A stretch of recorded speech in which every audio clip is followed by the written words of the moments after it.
Hi, everyone. Welcome to Office Hours. If you're watching on YouTube, you can find out more about what we do at officehours.global. Our first hour is general discussion about media production. And our second hour is usually something we want to spend a little bit more time on. And I'm really excited to have Stu Maschwitz on today. Stu Maschwitz and I used to be but we were actually office mates at ILM. And so I learned a lot from Stu, and we've known each other now for 25 years. So it's really, really exciting to have him on the show. And so we'll have him for the second hour. So if you've got questions for Stu, go ahead and throw those into Makana. And if you've got questions for the first hour, go ahead and throw those in right now. And we'll get to them as soon as we can. Mitchell, what do we got? Thanks, Alex. First in is John Nichols from Concord, California, asking for a 20-something relative who wants to be relevant.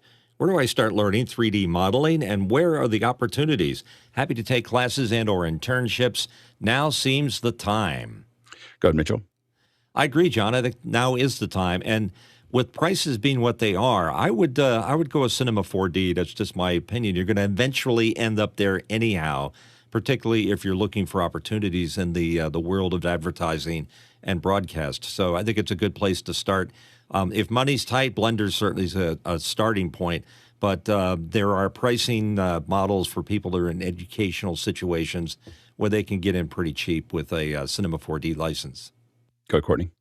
Yeah, I was going to mention that. If you are a 20-something person and take a class, a lot of times when you take a class, even if it's an extension class with a university or something, they will give you the educational discount. You'll be eligible for the educational discount. And some of these 3D packages are quite pricey, and they can give you up to 60, 70% off.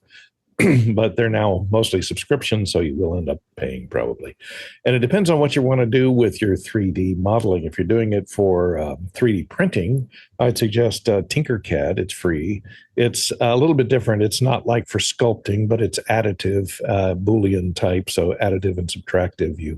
You can make, you have all these primitive objects, and you add them and group them together and can create 3D objects, and it's from AutoCAD.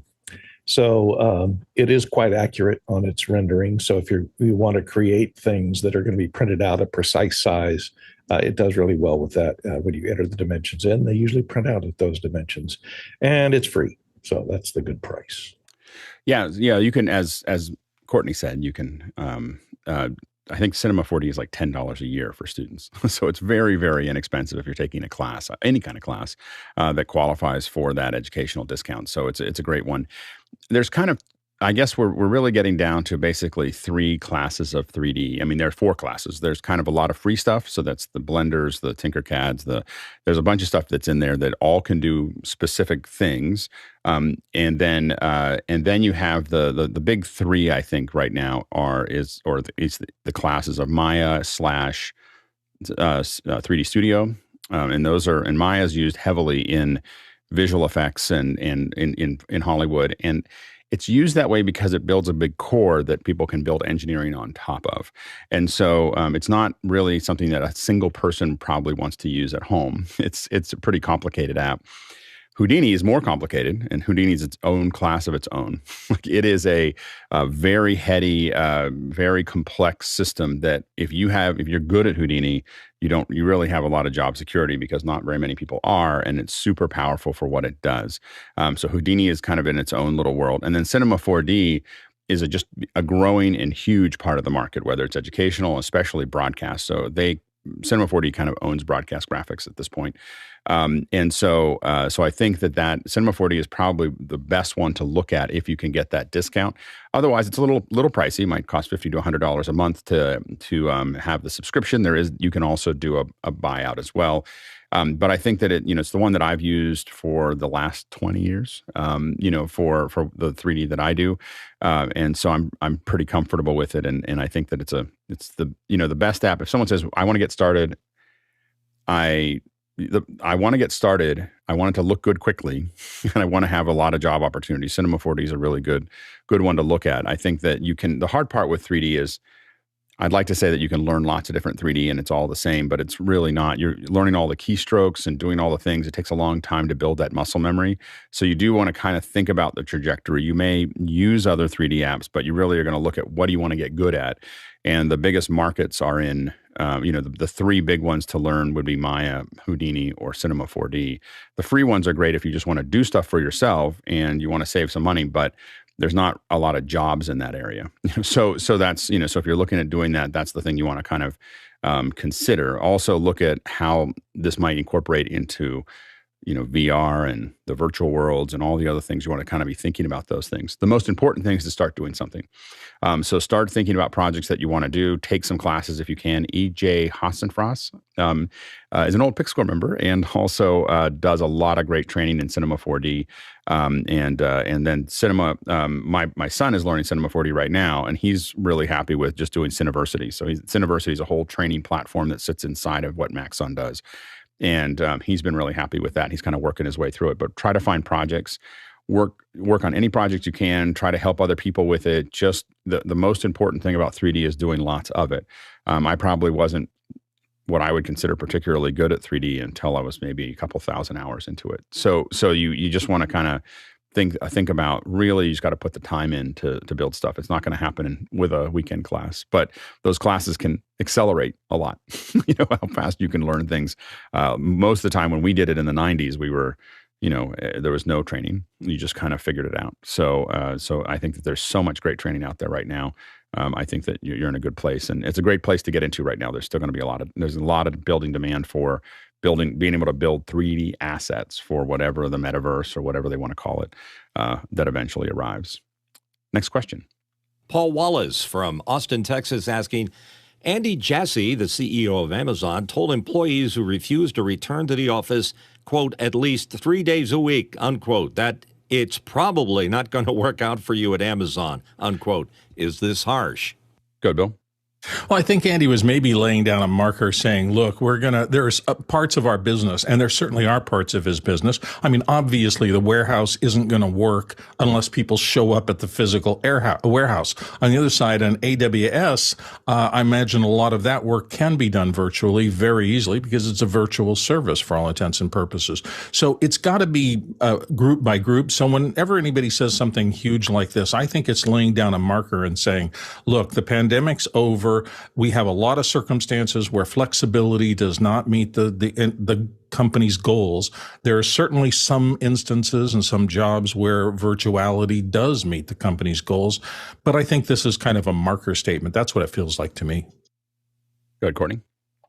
Sounds a little bit harsh, but of course, businesses have the right to, make demands of their employees.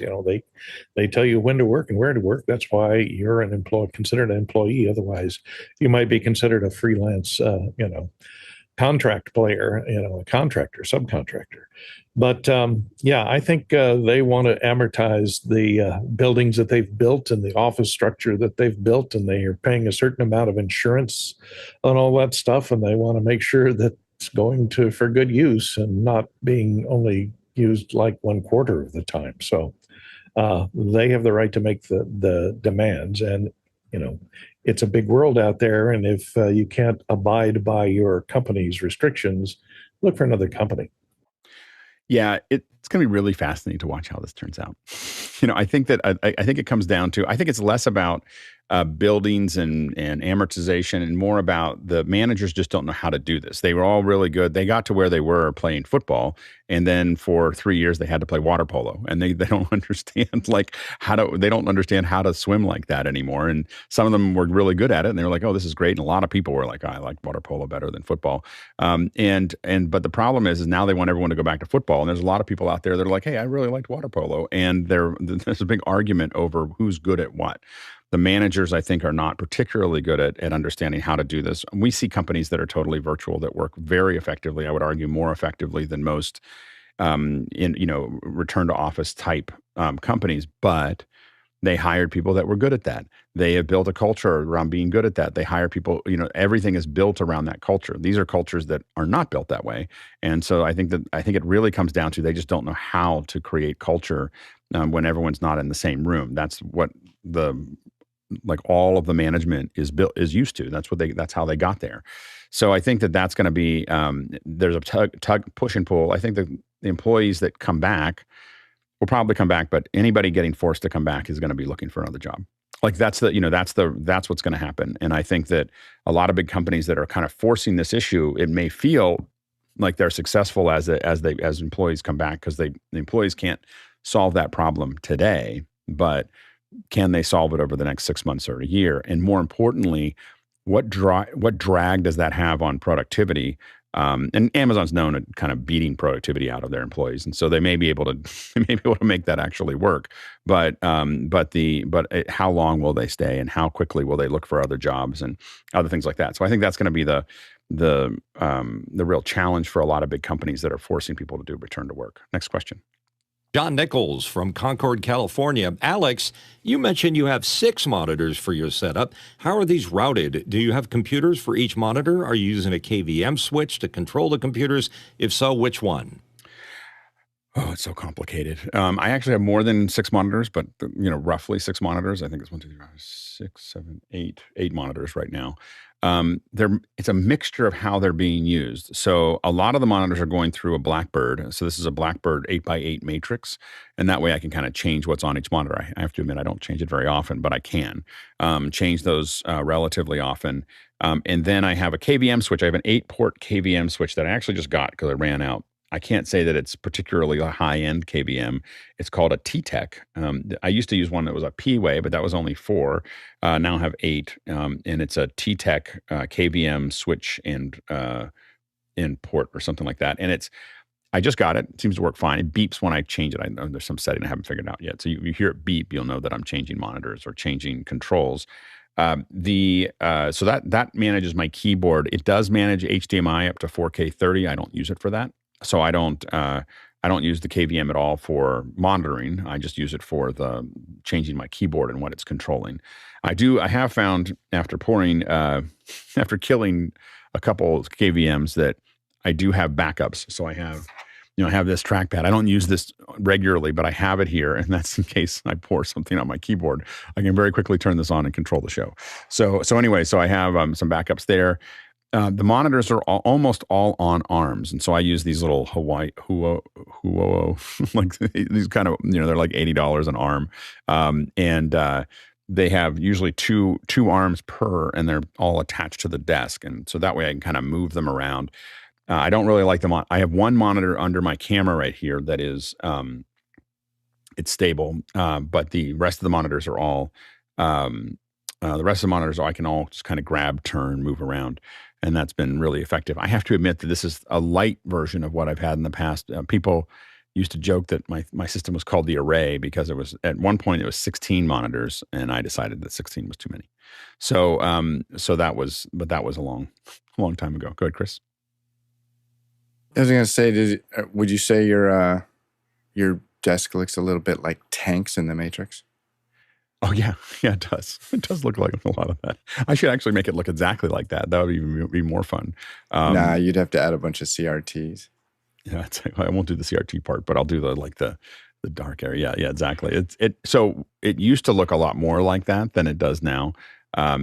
Usually, I do standardize on 24-inch monitors. Well, not all of them. I have one that's smaller, but most of the time they're 24-inch displays. And the big thing is just making sure that they have VESA mounts.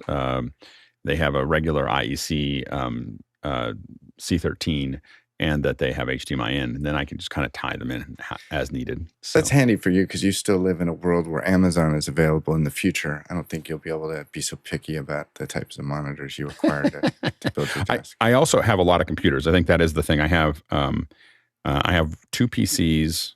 That's one of the ones is running the Alex listener, and another one that I'm still figuring out what I'm going to do with. And then I have a Mac Studio, and I have 5 Mac Minis. So they're all kind of tied in. Because when I do presentations, my presentations are kind of like a dance between. I have one that's the Zoom machine, which I connect to Zoom with. Another one is the application. So if I want to show you applications, there's one Mac Mini that just manages that. There's one that's a presentation, so it just runs Keynote. That's all it does. And there's one that does the telestration that you see here. And then there's another one that's an extra like timer monitor system. And the advantage of that is that my presentations are a lot faster. All that time that's spent like, let me now go out of my presentation into something. Let me do this. Now we're going to jump over to this. Where was that? All of my stuff is all, I just hit a button and I'm there, and so it just pulls all the oxygen between all of the transitions out. It gives it a lot more oomph, in my opinion. So anyway, that's but I like Mac Minis. I've had them for a long time doing this. Yeah, go ahead, Mitchell. How do you cool for all those monitors and computers in that room? What's funny about the new Mac Minis is they make almost no heat. Like there's just very little heat that is generated by my computers. I'm really surprised, and it's all LED. Like there's nothing in here that generates a lot of heat, even if I leave things off. That said, I have a 12,000 BTU air conditioner right there. Like so, I in between shows I turn it on. It's on full blast, and it keeps it. I like my room to be in the mid 60s. So I keep it pretty cold. My wife does not like to keep the house in the mid 60s, and she definitely doesn't like to pay for it. So I have a air conditioner for just my room. so that we keep it nice and like a little refrigerator. I'm much more effective at 65 degrees than 75, I found. Next question. Douglas Carmichael asking, would there be any company that makes a ventilation grill that could be cut to fit a closet door? I know AC Infinity makes a lot of cooling products. Go ahead, Courtney. Yeah, there are a number of suppliers of these kind of grills that you cut and put into a louvered grills that you cut and put into a door. You can get them in basswood, and they're kind of expensive in wood, but in louvered one you can get for around $60, $70. The more expensive ones are wood. But bear in mind that if you're putting this into a closet, the reason they make these grills is for rooms that have an air inlet on them from an air conditioner, but they don't have a return in that room. So you have to put a grill into the door so that when the door is closed, the air has somewhere to go and get back to the return that may be in the hallway or something. In a closet, it's usually a closed space, so the air has nowhere to go. So putting a grill on the door may not improve your ventilation very much because there's nothing to suck the air through the grill with the doors closed. Sorry, Bill. Yeah, actually, I used, he mentioned AC Infinity, and I used that in my system. This is the blower that I have on my voice booth. And so it's designed, you can get them in 4 and 6 inch round. There's flex duct, and there are plenty of vents available because that's a pretty large industry. A lot of people who do all sorts of things use these for moving air. And in a voice booth situation, the thing I like about these, particularly with flex ducts, is you can move the unit, which is pretty quiet natively, but also makes a little noise. So you can move it far away from a circumstance like where I'm using it in a voice booth to get the noise level inside the booth way down. So they're pretty useful tools. Go ahead, Mitchell. Douglas, you did pick a very popular brand because I happen to have that in my man cave media center downstairs. I've got a cabinet with all my stereo gear in it. Then there's an adjacent cabinet that's underneath the stairs, and between the two, I have one of the AC Infinity cabinet coolers that has a rheostat, not a rheostat, it has a thermostat built into it, and it keeps that room to a toasty 80 degrees. So it's worth it because otherwise my equipment's going to overheat. 80? Why? How can you live that way? All right, go ahead, Chris. There's an advantage in our business to being having at least one friend who has a couple of power tools. There's a lot of things that we look at, wiring cables and things and cameras and Bears Oh My together that seem very simple to us that are rocket science to other people. But you have the right friend and you say, hey, how am I going to get a cable from this room to that room? And I'm telling you, like within 10 minutes, there's a pass through. I knew a guy in LA once who had an edit suite in his living room, and all the equipment was in like an adjacent bedroom, and he was running the cables like down the hall and around through a doorway. I was like, why don't you just pop a hole through here? And he's like, I don't know how to do that. I'm like, are you kidding? I mean, it's called a sheetrock knife. You can do it so simple, and it's cross-pollinate between different skill sets. It's good to know people that have a couple tools in their garage. Yes, tools. Yeah, that you attract a lot of friends that way too. If you have a big garage full of stuff, I know I spent a lot of time hanging out with friends that had a garage full of CNC and other things where let's go over to Frank's house and build. Alex had a door at 090 that wouldn't shut right because of the carpet. Chris came over and fixed it. He He's like, let me handle this. I didn't even have to take the door off the thing. Go ahead, Track Bill. saw laying on its side. Very cool. There are also standards for this stuff. I mean, most doors come in 32 and 36-inch widths. Those are kind of the building standards in North America. So you will find gazillions of grills that are designed for those two standards. Now, sometimes closet doors you mentioned, if you got something weird, bifold doors or trifold or something odd like that, they can be different sizes. But those standards are pretty fixed out there. So finding grills shouldn't be a big problem. And a quick reminder, of course, you can ask questions throughout the first hour and into the second hour. Stu Maschwitz is going to be with us in the second hour. I'm really excited to have Stu on. I think you're going to enjoy the second hour there. So do a little studying on Stu and throw those questions in early. Also, you can test this is the first day we're testing this. So I'm just letting you know. I don't know how it's all going to work. But if you use this QR code here that you can see, you can ask questions directly. It won't go directly into our Mocana, but it goes into a place where we can filter them. And we're testing this. So basically, you can also just go to askofficehours.com and throw your questions in there. This is another side of Mocana that we use commercially, but we have never used it for this show before. So we're kind of experimenting with what this would look like. So anyway, this you can use, and you can use it any time of the day. So you can just put questions in, and then we'll see them and we'll promote them into the system if they look like they're for our show. So I don't know how with it. Doesn't require registration or anything else in Mocana. It'll just let you ask a question. Right now, it only let you ask one, so make it good. We're going to fix that. That's how we have it set up for a lot of larger scale events, and so we'll work on that a little bit. So I'm going to leave that on for a minute, and then we'll go ahead and turn it off. But you can also still use the old Mocana to do that as well. All right, let's go to the next question. From David Barton in Memphis, Tennessee. David asks, can anyone suggest a DisplayPort to HDMI adapter that passes 4K 60? Lots of cheap options that only support 4K 30. And then, of course, there's the Extron option, but it costs an Alex. I think one thing that you want to look at is adapters. You may find that you may find more adapters that go from HDMI to DisplayPort or DisplayPort to HDMI that support 4K 60, because I think that it's hard for them to certify the longer cables for that much bandwidth. So take a look at adapters. You may find cost-effective ones. Test them often, though. I have a lot of HDMI and DisplayPort converters that just don't work. Like it's a format that for whatever reason is not as stable. Go ahead, Courtney. I found a Dell that claims that it does 4K 60, and it's only $23.99. And it's, like Alex said, an adapter that just goes from DisplayPort to HDMI 2.0 that you can get in, and it says it's spec in 4K 60 right there on the top. So try Dell. There you go. Yeah, and as I said, I think you'll find more luck with adapters than you will with cables. Next question. And it's our first question from the QR code. So this might be a first-time thing. From Robert Green in Los Angeles. Are we excited about IBC next month? Good, Bill.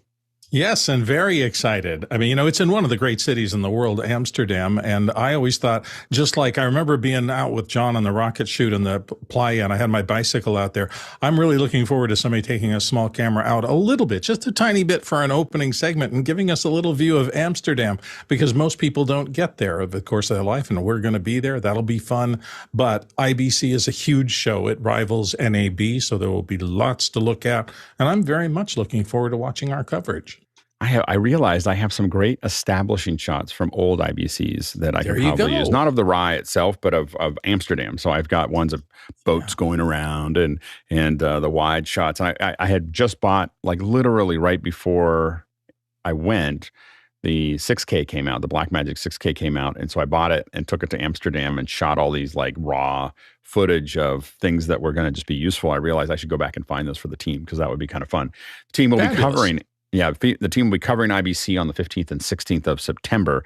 It's going to be the 2 hours before office hours on the 15th in after hours. So that'll be 5 to 7 a.m. Pacific Standard Time. And then it will take over September 16th. The IBC team will take over office hours. So 7 to 9 on Saturday, they'll be covering live from the floor. So we're really excited to have that. And we are excited to see what happens at IBC. I have a lot of people asking me, usually when people ping me and say, "Are you going to IBC?" It means they have things to talk about. So so it'll be really interesting to see what we see next month. Let's go to the next question. Paul Wallace in Austin, Texas. OpenAI launches GPT-4 powered ChatGPT Enterprise with improved privacy, performance, and data analysis features. Pricing is dependent on each company's usage. Go ahead, John. So OpenAI was losing a lot of enterprise customers that were banning ChatGPT. And ironically, I just wrote about this on LinkedIn. I did an article on LinkedIn. If you go to my LinkedIn page, what's going to happen is the larger companies are going to install LLMs locally on their internal LAN. So there's a ton of third-party LLMs out there that are not. I have Llama running on my personal machine right now. And so that's what's going to happen is they're not going to let any of that data out because people were putting company secrets into OpenAI. And so they patched that quickly. And so expect to see LLMs installed on the local LANs in large enterprise. Next question. From CJ Koval in Pennsylvania. For those in the panel who use in-ear monitors, what do you do for cable management and where do you put them when you get up from your desk? The ones I bought don't like to coil neatly or hang on a hook. Go ahead, Courtney. Well, when I get up from my desk, I simply unplug it. For cable management, I just throw it over my shoulder, and it has this coily cord here, and I have a connector to a mini plug extension. So I just unplug from the mini plug extension and get up and go where I'm going. And that way I don't have to unclip it from my shirt or do anything else like that. I just leave it in my ear and I can wander off and come back and plug back in. So that's how I do the cable management. And when I'm not on the air, I just drape it over the top of my mixer so I know where it is. Go ahead, Mitchell. Yeah, for some reason, my Shure 215s only come in 36-inch lengths, which is just too short to get over my shoulder and not mess up with my armchair here. I've got one here. But what I've done to solve that problem is it's not actually in this bag. It's the Angry Audio headphone disconnector. They have a magnetic adapter that actually, if you pull on it by mistake, it'll separate, not pull connectors off. And you can also disconnect. I do it right now, but I wouldn't be able to hear myself talking, which is hard, very hard. Go, Bill. I do the same exact thing Mitch does. There's my little connector. It's a teeny tiny wire, but let me put it in front of my face so that you can see it. But that is just a standard disconnect, and I can't hear anything now, and now it's back in. So I have to run to the facilities. Connector. Yeah, I don't have anything as special as that. I have this little extension. This is a 3-foot extension. It turned out that's what I needed to get from my Mix Pre to my ear comfortably. It is a metal braided extension, and the key for that is it slides around really easily. It's not just for show. It doesn't tangle. The problem with I've learned that. This one will just never like gets caught up on things because it doesn't have any friction that you would normally have with plastic. So I have a couple of those, and they just kind of work nicely. And then I have a headphone hook. It folds. It's kind of hard. Maybe I can take it off. I have this little, let's see if I can pull it. Oh, there we go. I have this little hook on my thing. So it pops, I can close it. And I can open it up like this, and it just hangs. And this is where you can hook a headphone onto it.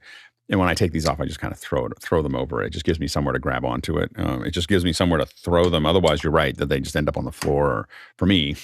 So it gave me somewhere to put them. So that worked out well. Next question. Another QR code question from Chris Fenwick in Half Moon Bay, California. Let's chat about HomeKit. Chris got new toys, and so we're going to talk a little bit about. Toys by necessity.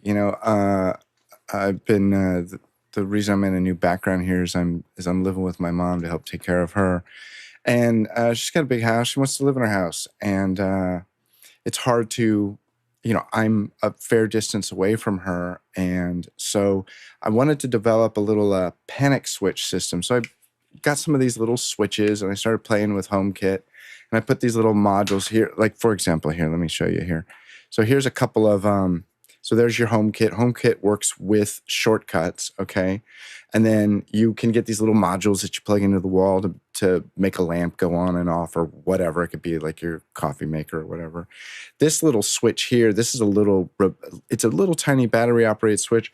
I have one mounted on the outside of her cell phone case. And if she hits that, I have lights in my bedroom, my office, and the kitchen that go into like a strobe effect. They just keep flashing, and so I know that she needs me. The little battery operated things, I actually glued one to the wall, double stick tape to the wall, like next to her in her bathroom. So if she needed some help, this is a thing. This is actually really cool. I have it sitting right here. This looks like a wall switch, and when you turn it over, you can see how it would. You can actually screw it right over an existing switch, but you take this off and you go boom, and now you have a remote control. It's 3 buttons. All 3 buttons can be programmed separately. Let's get a little light on, a little contrast, and they can be. Most of these things can be programmed for like a single click, double click, or a long click. Sometimes with certain users, it's better to just put the same program on all 3 of those click states. And then back to the thing here. This is a really great product. I tried to install it. It actually didn't work. It fits right in the hole in your door where you would normally put a deadbolt. And interestingly enough, the deadbolt portion, the part that goes into the door jamb, that's actually where you put the battery for it. All controllable by HomeKit. So let's say you're away and somebody shows up, and it's still keyed, right? It still uses your same key. Yeah. So you don't have to, if the battery goes dead, you're not stuck. No, not at all. It's a deep world of accessories. Now, I will say that when it comes to learning how to do all this, you're going to find that most of the tutorial type stuff that you find online, it's a bunch of, gamer nerds who want to like walk in and touch their watch and have all the lights in their home studio go on. Oh, I'm sorry, Alex. Have all their lights, do certain things or whatever. But there are practical uses for it as well. And it's been frustrating enough for me to like kind of get up to speed. I'm literally considering starting a whole YouTube channel just to teach the 60 and older crowd how to use this stuff. Well, the interesting thing for me is that it saves me a lot of money because I was resistant to turning all these lights off because I was like, I got to go over and do this thing and I got to make all this stuff work. And now it's so easy for me to turn everything on and off. My wife pinged me when I was in LA and she's like, the lights are all on. I said, just wait a second. I just hit my phone and they all just turned off, and so, it's a kind of an amazing Are you using thing. HomeKit for that? Yeah, I'm using Eve. Eve has I have just a power strip, and I could have done this with a switch somewhere, but it was really nice so the lights, the main lights here, all the lights are under one, except for the blue light in the background. They go into one outlet, and then the blue light goes into another. The set of blue lights go into another outlet, and that way I can turn the blue on and off if I wanted to. And then I have one more outlet that goes to the speaker that is my Alex listener for after hours. So instead of having to turn the speaker on and off, I can just I just hit a button on my phone and it turns after hours on.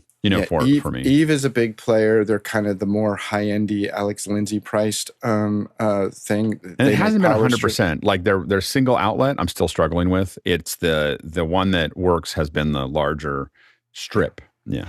I think that's one of the things that you find. I know that getting to where I am now along that path, somewhere along the way, Comcast, blew up in my face, and I actually had to reprogram a lot of stuff. I don't know why those two things were tied together, but to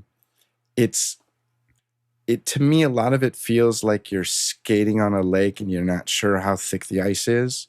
You keep adding stuff. It's like, it doesn't feel super like bulletproof, robust, like I'd put a big client on this. But the flexibility and the number of accessories. One other thing, there's a company called Akora, Akara. And if you, the little mini switch that I showed you, the one in the upper left-hand corner, that's an Akora mini switch, upper left. To use some of these things, you have to buy its hub that then ties to the HomeKit. So it's this weird, it's a little funky trying to figure out who's talking to who. But the Akura hub that I bought, it's the H2 hub, also has an infrared repeater. And it has profiles for hundreds of like TVs, VCRs, DVDs, blah, blah, blah, blah, Well, all kinds of things. I think that what's interesting So here remotely from anywhere, I can say, Mom, your TV's too loud. Let me turn that down for you. Well, I think that what's interesting, what we should think about doing, maybe even a weekly office hours home automation, like another Q&A, because there's a lot of us trying to figure this stuff out, if you're interested. And we get Nigel on, because Nigel knows more than we do. Yeah, way more, So we get a couple other folks on that can help us with that. I think that could be really an interesting potential. It's a little bit like Legos for your house, like how and a lot of the Acura also has like motion sensors, moisture sensors. You can put these things like underneath your sinks and stuff. Like, there's a I've been looking at getting, because of my I'm looking at getting a bunch of temperature sensors just so I know what's going on around the house. Like what the audio, for me, for instance, I put a sensor into my pool, and now I know exactly when the peaks are of, I've just gotten used to, I don't need the sensor anymore. But over time, I was able to say, pool's the warmest at 5:30. Like it's, and changes throughout the season. But I know when the pool is the warmest to jump in if I want to. If I want to jump in cold, I know when to do that too. Anyway, so let's talk about that. I think home automation would be a fun, one real quick monthly or weekly thing. Sorry. When you get into this, you're going to need some sort of a master hub in the house. You can use what are these things? HomePod Mini. Mm-hmm. Or you can use the Apple TV. So, but you're going to have one of those things in the house. If you're doing HomeKit. Yeah. Well, yes, of course. And it's a big world. As you know, I like to focus on one thing so I don't get too distracted. And I've just decided to go full Apple, of course. Yeah. Just, I like to watch Courtney squirm. And that's what I've been digging into. Very good. Next question. Abraham Brahera in Georgia. What's your opinion on the portable SanDisk drives? I have one and haven't had an issue. It's a first gen. Should I get a different one? If so, what do you recommend for traveling? Go ahead, Courtney. I recommend you avoid the SanDisk right now. There's been a lot of problems with the high terabyte count of SanDisks, portable NVMe products. Here's an article on the Verge. It says somebody lost 3 terabytes of data on a SanDisk Extreme SSD because they had some firmware issues with their wear leveling routines on those disks. I've bought this Lexar, and I've had really good luck with this. This only comes in 512 or 1 terabyte. It's USB 3. They're about $100 for a terabyte, and it's 2,000 megabytes per second transfer rate out and 1,900 in to write on it. So it's extremely fast, works with USB 2 and 3.2. Here it is. It's a pretty good deal, and it works pretty good. And the one I bought at Costco came with a thumb drive that had USB-C and a USB-A connector on it for 64 gigabytes, I think, included. So look at the Lexars. Go ahead, Chris. Yeah, we had a bit of a scare, and Courtney hit the nail on the head. It's the more high terabyte versions. We had done a shoot in Texas, and they brought three cameras of 4K footage back, and I had even seen the Lexar on sale. I was like, "Hey, Paul, you should grab one of these." So it would have been my recommendation. Luckily, he bought the lower terabyte count, but scary. Yeah, I have a 2 terabyte one, and if it's plugged into my computer when I restart it, my computer will never make it to up. So yeah, the data's still there. I didn't lose the data, but I had to unplug it, let the computer start up. There's something going on with the disks. And I have to say, we had a whole series of hundreds of SSDs not work well from SanDisk in the past. This is probably my last pass at SanDisk as far as how they're managing their SSDs. Go ahead, Mitchell.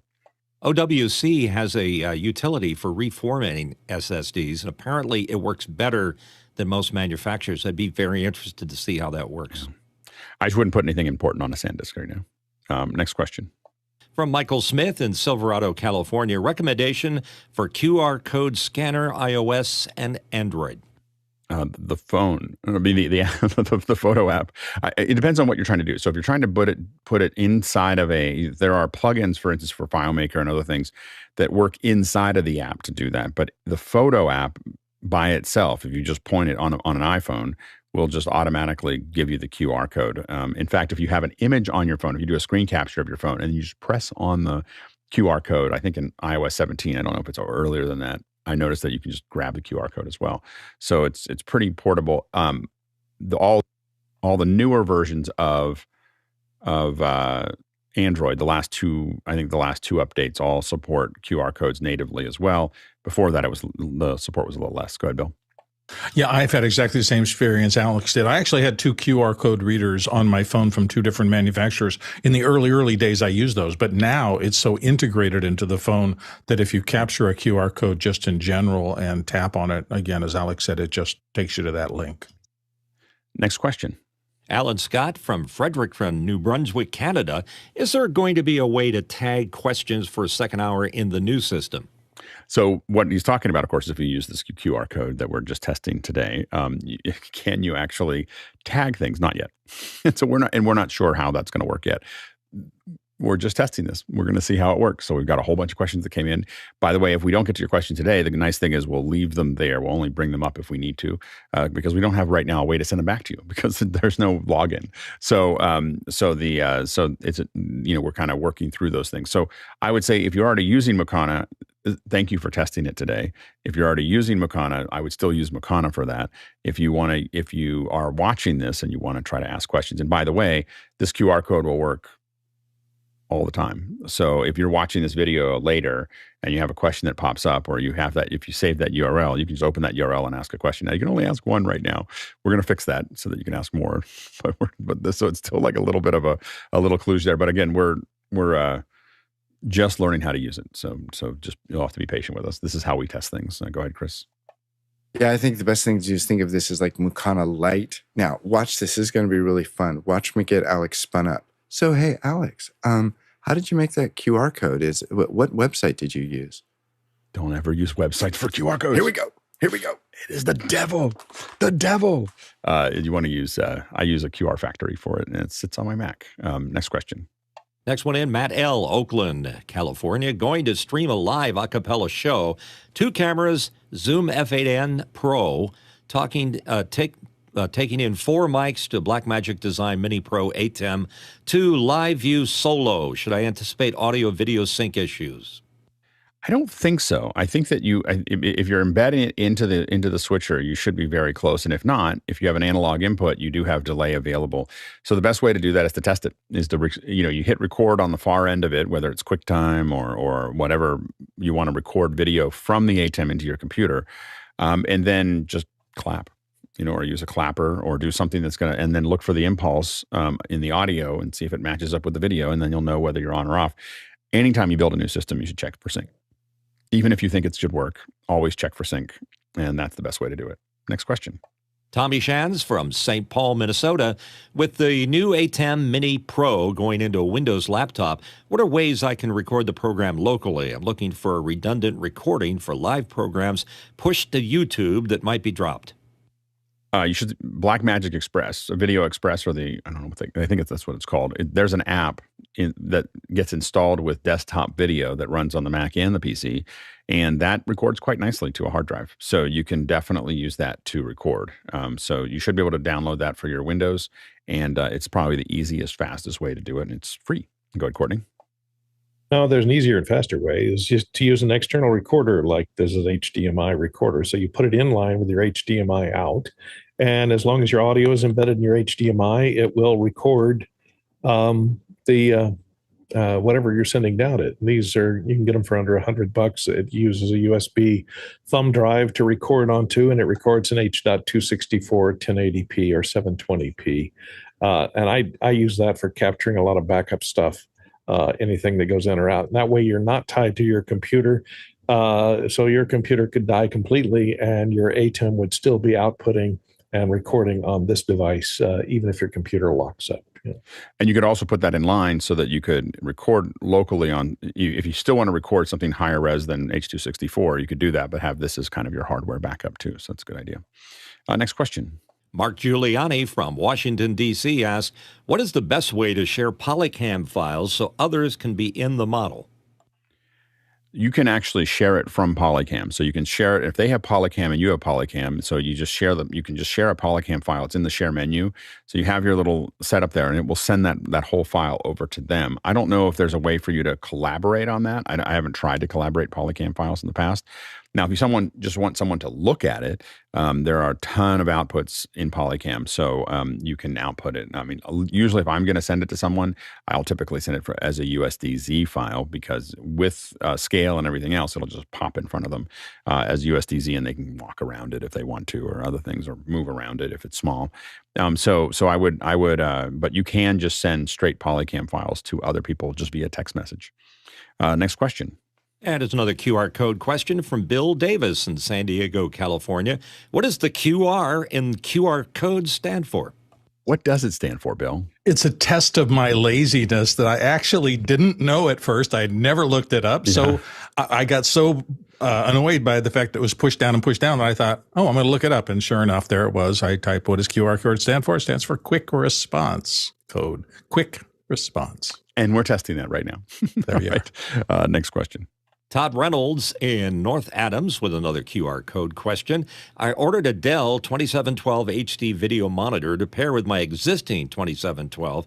Amazon sold me the correct model, but the vendor sent a 2722. The bezel's all wrong. Different design. Wine. What's the best way to find new models with the same physical design? Or am I sunk? Good, Courtney. Go on Dell's website and look for their refurbs, factory refurbished, and find that 2712. A lot of times, manufacturers, monitor manufacturers especially, always want to come up with a new model at least once a year, sometimes twice a year, and you may not be able to buy the old model after they come out with a new model. So look on the factory refurbs. You might be able to get one that matches exactly your 2712 from the manufacturer, who has a lot of B stock, usually in stock, because people return them because they bought the wrong ones, et cetera. And they're all factory warranty. Good, Chris. You're not alone, Todd. That would drive me absolutely bonkers. I'd feel free. It might be time for all new monitors, all around. That's the way to do it.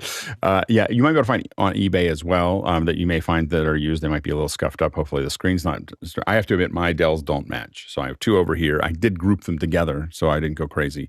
So I have two on this side, and then I have three over here that are all different. These are all the same, and these are the same, but I wasn't able to get them all to be the same. And so, yeah, so that is a problem that we deal with. And the way you do it is buy them in batches. We bought, I think when we bought the last set of Dells, we bought lots of them all at one time so that they all matched. But it's been a problem for a long time. And a lot of times they're close to each other, but not exactly the same as well. And that's just the nature of it. It's kind of like when you buy a shirt, you think I should buy 3 of these, but you don't know if you're going to like it or not. So then you wear it. By the time you realize that you do want another one, you go back to Gap and it's gone. And it's just the same way, except with monitors. Go ahead, Courtney. Another thing I want to warn you about, because I used to buy a lot of monitors for TV shows and stuff. And even though it's the same model number, a lot of times as they go from production run to production run, they will change the chipset inside the monitors so that the menu interface and the way for finding things in the menus of the monitors changes completely. Although the monitor has the same number, it has the same product ID, but internally it's completely different. So you have to watch out for that too. Next question. Tyler Roberts from Chambersburg, looking for a recommendation for an approximately 10-inch USB-C monitor that could be used with a teleprompter. Go ahead, Bill. The problem that I'm finding here, I was looking it up really quickly to see if I could find one. Most of the reversible monitors that do teleprompting take HDMI in. Most of the flat panels that take USB-C directly, I wasn't able to find. I would take a look at the Lilliput line. That's one of the more advanced features lines that does do flipping for teleprompting services, but I'm not guaranteeing that the ones with USB-C input as opposed to the ones with HDMI inputs will do the functions you want. HDMI for sure, USB-C not so sure. Go ahead, Courtney. Yeah, I haven't found any of the really thin USB-C monitors, external monitors that are like 10-inch or 15-inch, the smaller ones, that have image flip in them. Usually, I found this company, eYoYo, EYOYO, does have most of their monitors are for security monitors and so on, and for vehicles, for backup monitors and vehicles. So they do have image reverse in them. But they are not the thin, lightweight, powered off of USB type monitors. They require their own power supply, et cetera. Next question. CJ Coville in Pennsylvania. For those on the panel who use in-ear monitors, what do you do for cable management, and where do you put them we when had you this get one up? already. Yeah, it's very close to it. We got to repeat. Yeah. So maybe we're again, we have this new system that we're kind of working out. Maybe we got a little glitch there. So let's go ahead to the next question. From Douglas Carmichael, do you think we'll see greater interoperability between instant messaging services with the EU digital markets services acts coming into force? Go ahead, Courtney. We can only hope, but for sure, one of the manufacturers, Apple, will probably try and differentiate theirs somehow by painting things a different color, so that they can ensure that they keep everyone in line. You know. Next question. Paul Wallace in Austin, Texas. What happens to all that stuff we return? And there's a link there. Go ahead, Bill. So I once upon a time had a client. The client was called Bargain Land. I had them for a few years back when I lived in Phoenix. They were a warehouse, and what their business model was to bring in all the returns from a variety of services. So if you sent something back to American Express or whatever, couldn't put it out as new, so they would job it off in car lots to companies like this company, and they would have maybe 10,000 daily Amazon or what's the big auction site? They would have maybe 10,000 auctions running every day, starting at 1 cent, and they were just blowing stuff out in the secondary market. It was a weird thing. I went to their warehouse one day, and it just rows after rows of stuff that people had sent back. So it gets into that secondary sales market, and somebody tries to make some money off of it. For the companies, it's just like, get it off the floor. I can't sell it as new, and we're not built for selling used stuff. So there are companies like that job it out. Go ahead, Courtney. Yeah, most manufacturers deal with this in one of two ways. Either they take stuff back in returns and they run it through their QC department, qualify it, then they put it into their what's called B stock, which they cannot sell as new. They will sell B stock to corporations, to movie sets. We used to always buy B stock all the time because it'd be factory, it'd be just like new, only used, slightly used, but they can't sell it for the full new price anymore. Or what Amazon does these days is they don't even bother to test them. If it comes back, they put it in a big box with a bunch of other stuff, and they sell off this huge box full of a variety of different returns to jobbers that will buy those, $3,000 or $4,000 per box, who will buy that stuff and take it and test it themselves and put it on the market and put it on eBay on the resale market. So that's what's happening with a lot of used stuff these days, is they sell it to these jobbers that resell it on eBay. Yeah, my understanding is I was talking to someone actually that has done a little bit of that, and I guess now when you go to Whole Foods, you can take your stuff back with Amazon, and they'll look at your product and they'll scan it and make sure that it looks roughly like the product that you said you were returning, and they throw it into that box. And then what that does is it automatically creates the list. Once they throw it into the box, they're never going to open it again. They're going to throw it in that box, they're going to seal the box, and then they're going to send, and the box is just a regular size, and they sell that box, and they have an estimated value of the box that is way below market rate, even for resale. They sell it to exactly what Courtney said, to jobbers, and it's been cheaper than what they were doing before, which is essentially Amazon was throwing everything away. Like they were just, they couldn't do anything with it. They couldn't figure out a way to repack it, and by doing this, they've been able to at least get reuse out of it. And it's just considered a loss leader for them as far as they go. They get a little bit of money back. It does. I'm not sure how it impacts the actual.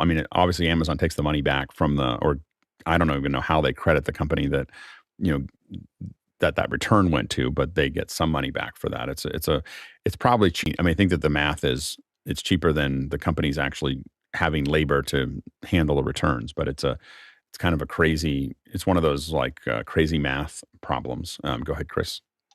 Yeah, one of the things they could do if they were willing is they could ship that stuff to Louis Vuitton stores, let the looters steal it all, and then Right. It's actually- and then Louis Vuitton could write it off. I mean, just saying it could work.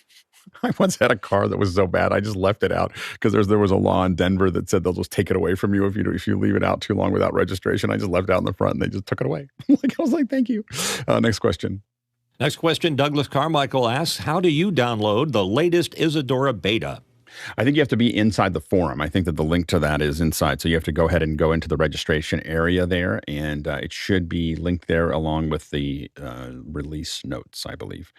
Next question. Brian Taylor, Washington, D.C. What are the possible federal IT restrictions to be aware of when requesting to implement Tricaster's new Zoom Teams integration?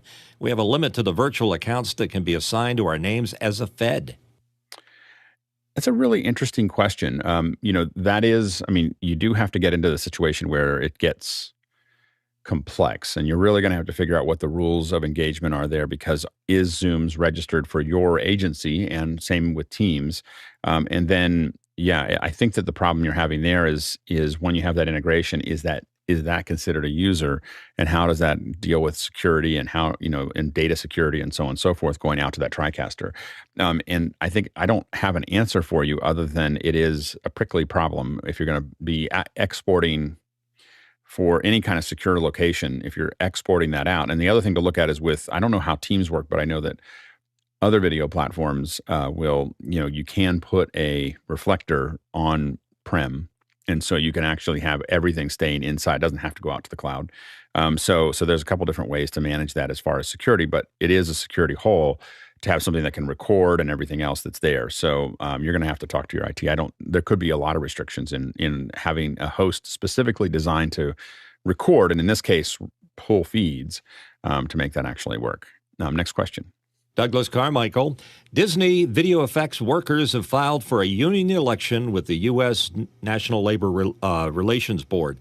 Do you think we'll see more VFX unionization since Marvel and Disney started the trend? Go ahead, Courtney. Yes, there's a big move toward unionization right now, and visual effects has not been under IA contract for many, many years now, and it's highly competitive. And this would be a good question to bring up to our next guest coming up in the next hour about unionization specifically, because he works in that area. Go ahead, Bill. Yeah, I think it's been a discussion for a long time. I remember I lived in Phoenix when I think it was Fox Animation at the time brought Anastasia out to Phoenix as an animation thing. And right after they built a pretty big facility and imported a ton of high-end animators, there was all sorts of difficulty with getting that movie out the door. And so it went back offshore. So they brought in a lot of animators who were highly skilled from offshore. I think a lot of them from Ireland or someplace similar. And then they all left after the 3 or 4 years that was under production. So it is a tough thing with so much offshore competition for this kind of work.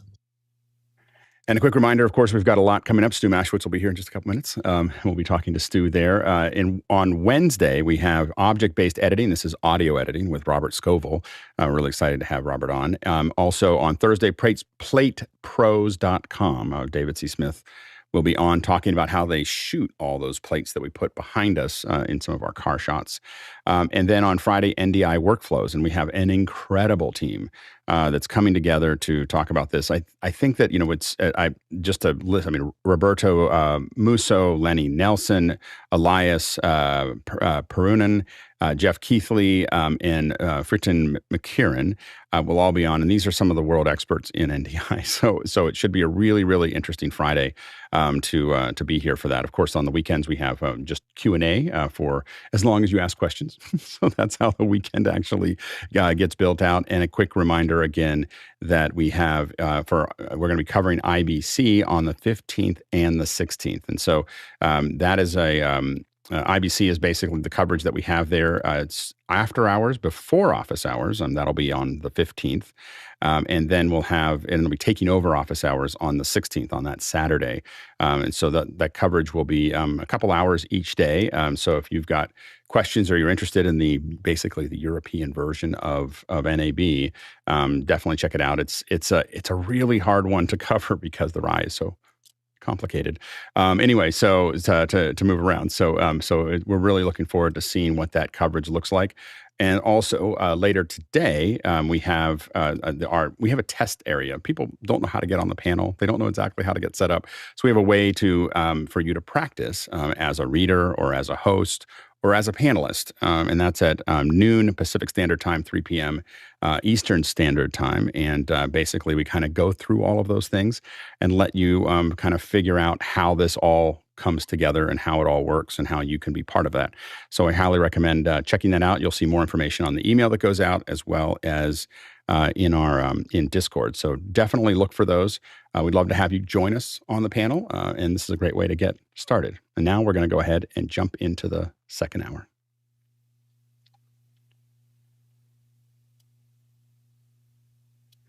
Welcome to the second hour, and it's my honor to have Stu Maschwitz on the show, my old office mate at Industrial Light and Magic.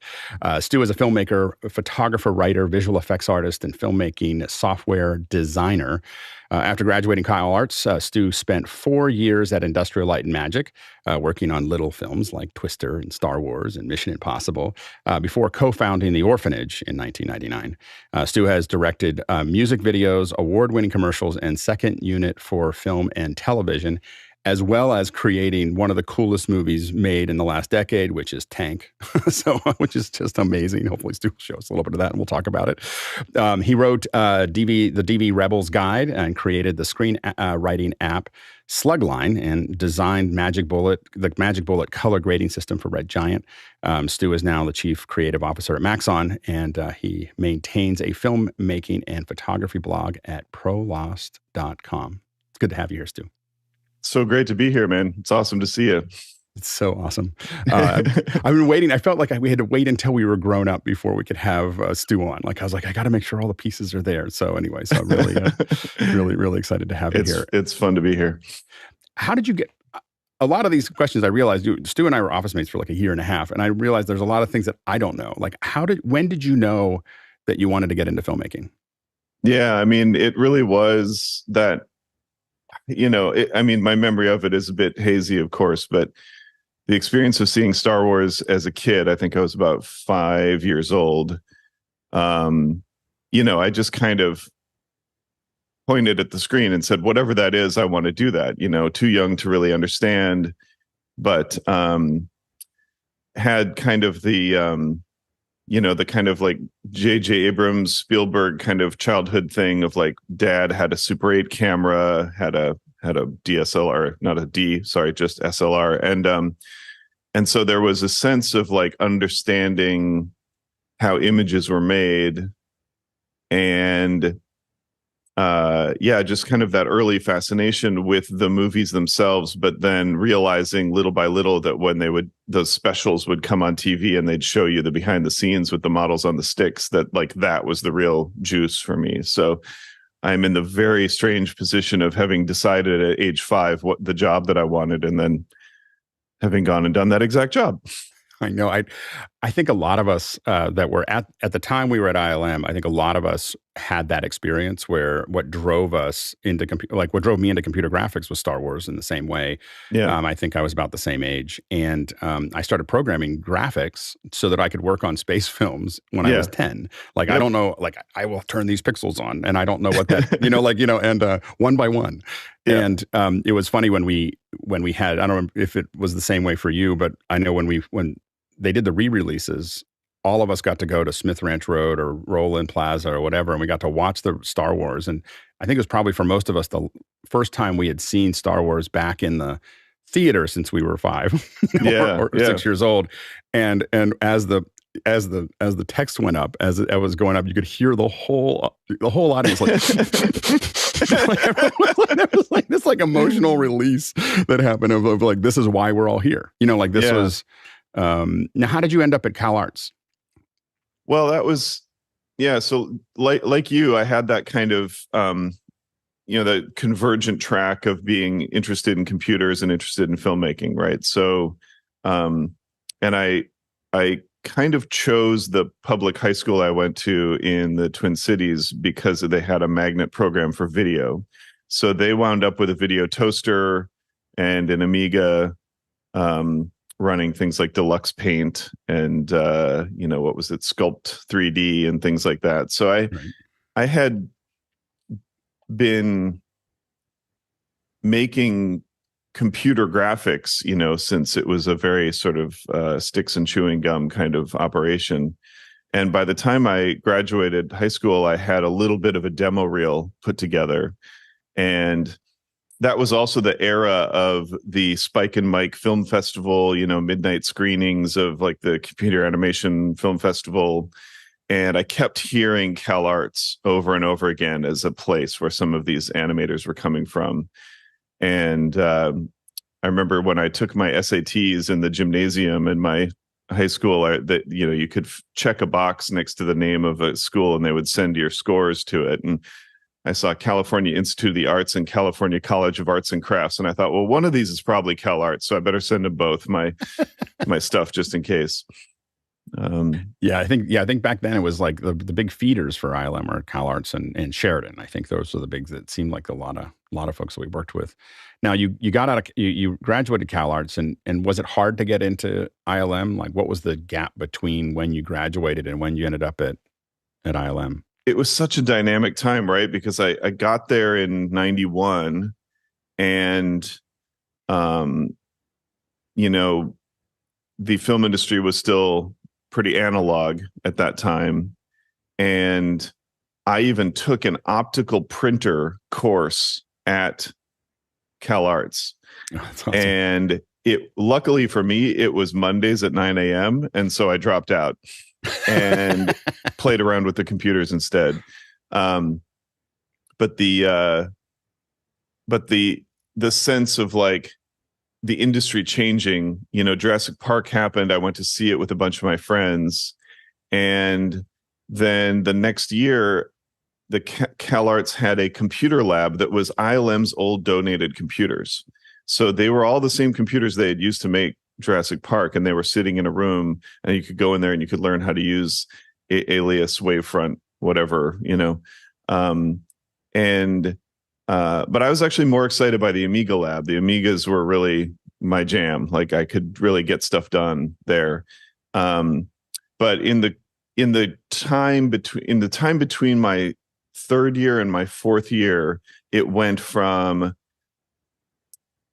knowing no one and having no connections. And at the end of my third year, it was Eric Armstrong and Wes Takahashi, who are like two luminaries in the VFX animation world, that came down for the sort of job fair that was part of the CalArts experience. And they just looked at my reel and they said, "You're going to be fine. Just give it a year." And sure enough, I did that last year of CalArts. And the two people who came down were my former classmate, Kyle Balda, and my former teacher, Dale McBeath, were the two people who came down from ILM. They were working on Casper or Jumanji or something. And we just sat in a room and they were like, "So, Stu, our good friend Stu, what do you want to do at ILM? We think you should be a technical director. You're good at lighting and animation, and you should come do this." And so it weirdly was like, just, very, very fortunate timing. And as you know, that time at ILM was so dynamic, right? They were going from a computer graphics department of 6 people to 300 people. And they were so desperate, they would even hire me. Well, the funny thing is that I remember talking to John Knoll about that. And when they did the first digital composite, they thought, well, in 10 years, no one's going to do, analog compositing. And it was like 6 months. Like it was just, the whole thing just changed because you're like, no one wanted to go back to analog compositing. That was the Abyss, right? They were compositing the Water Weenie optically, but he did that one shot in proto Photoshop, and so the writing was on the wall. He had to write. I think he said he had to do each half of the frame at a time because there wasn't enough RAM to hold the frame. So anyway, Isn't that amazing. Now, what was your first job when you got to ILM? Was it a technical director? Yeah, which is a term that I think has kind of fallen a little bit out of favor because they could never put us in the credits as technical directors because of the conflict with the DGA. But I learned the ropes in terms of lighting, the sort of end of the pipeline rigging stuff. So what ILM called enveloping.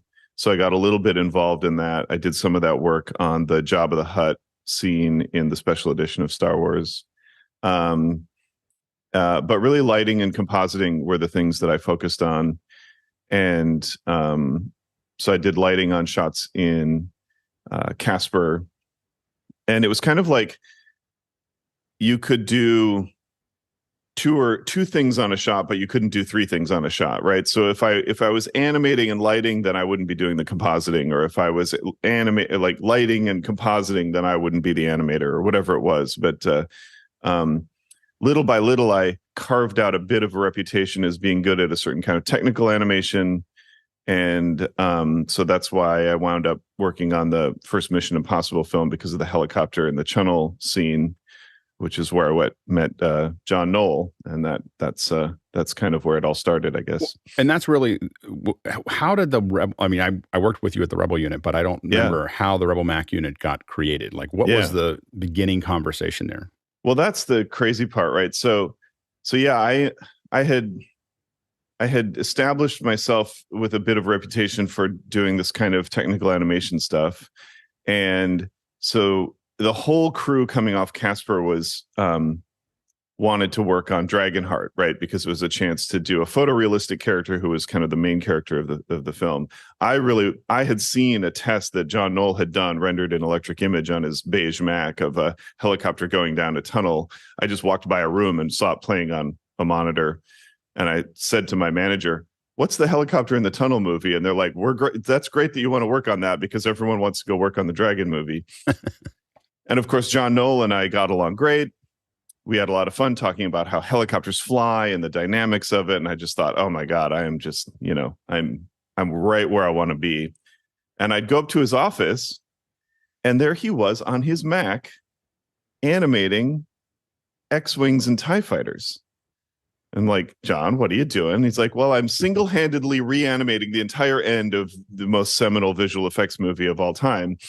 And I'm doing it on a computer that you can literally buy at the store across the street." It was like an 840 AV, I think was. And he had like After Effects version 2, Right. And I was just like, well, this seems fun, because to a degree, I felt like my experience had been learning to kind of be a race car driver. And a lot of times at ILM, it felt more like being in the pit crew, right? Because everything was so raw and bespoke and technical that you were as oftentimes elbows deep under the hood of the operations of the stuff. And here was John just lighting and animating and using commercially available off-the-shelf software, but bringing that ILM level of quality to it. And that level of accessibility has always been inspirational to me. I'm excited by ILM and I wanted to be there, but that sense that I had as a kid of like, I want to do this in my backyard, with a Super 8 camera and models hanging on strings. I never really let go of that. And I felt that accessible, quality to what John was doing. So he saw my fascination with that and said, the next movie I got going is a Star Trek movie. Why don't we put you on a Mac and have you do this pipeline and do a few spaceship shots?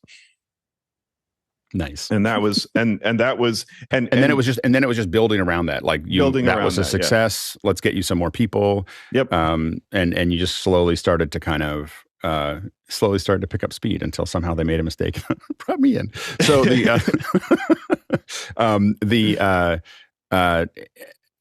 I guess the question is how did the Rebel unit, so the Rebel Mac unit, went for a while, and then you started the Orphanage. How did working in the Rebel unit and that experience affect the creation of the Orphanage?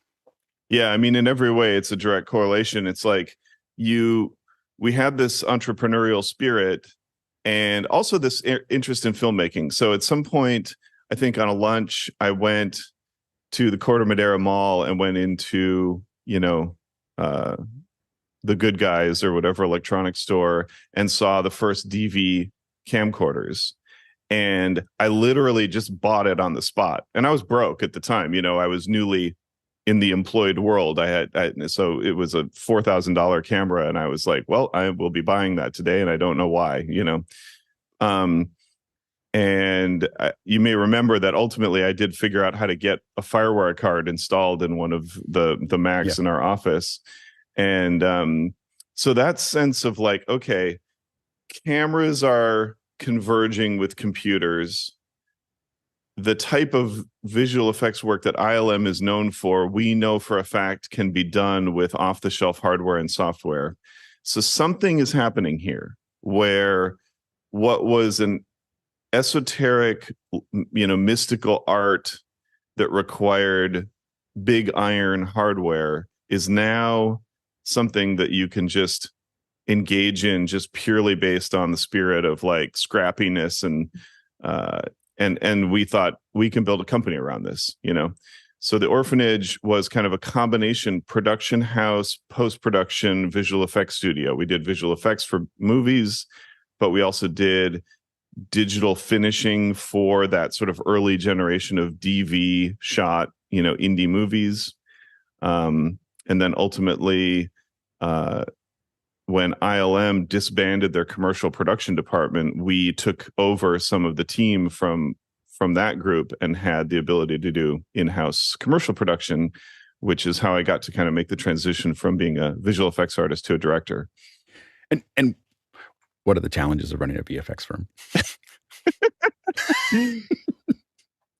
Well, yeah, it was incredibly difficult, especially because of our ridiculous ambitions of taking any tiny shred of profit and turning and pushing it back into like funding our own productions and things like that, because we had to build a demo reel. So we did, short films on our own to kind of show off what we could do. There was a story that I remember, the one of the things that got you into Iron Man, right, was doing a demo shot of Iron Man. Yeah. It's the sequence is pretty much in the movie. And that was the demo. Yeah, that the Jericho sequence in the movie, which has that iconic shot of him walking away from the explosion. Well, the best part is the little missile. Who thought of the little missile? That's what I just wanted. Like, it was like, because it was like you're expecting this big thing, and he goes took, and he just throws this little thing out there. Where did that come from? That all came from John Rothbart. That's Rebel Mac alum John Rothbart. He conceived that sequence, designed it, storyboarded it, and we did a version of it that got us the work. And at that time, one of the unique sort of value propositions that we had was that we were early in the trend of using a true ray trace renderer. We were using the Brazil render engine, right? Which meant that awkwardly we were using 3D Studio Max as our lighting and look dev tool, but it meant that where everyone else, like ILM and others on the show, were using RenderMan, and RenderMan didn't have ray tracing yet, so Iron Man couldn't reflect himself. So any of the sort of close-ups or like his hand glowing up and wanting to see the light really interact with his fingertips and stuff, we would wind up doing those shots. So that was a big moment for us where we'd had it a couple times. We'd had it like on a Harry Potter film, but to know that our work was being cut up right against ILM's work was a sign that we had made it, as far as the Orphanage being able to kind of compete at the highest levels. Now, tell us a little bit about the evolution of Magic Bullet, because it didn't start the way it is now, right? Yeah. So going back to that early DV camera, I'd shoot stuff with it, and the quality technically was there. It was impressive compared to what we'd seen before from pre-digital kind of camera era. But it was 30 frames per second, and even worse, 60 fields per second, right? So I tinkered around with various, because this is before the Panasonic, right? Panasonic came out with a progressive 24, but this is the Sony. Was it a 2000 or 1000? It was the VX 1000. So there was no 24p. That concept wasn't even on the radar of camera manufacturers at the time. So I tinkered up a little frame rate conversion method that basically used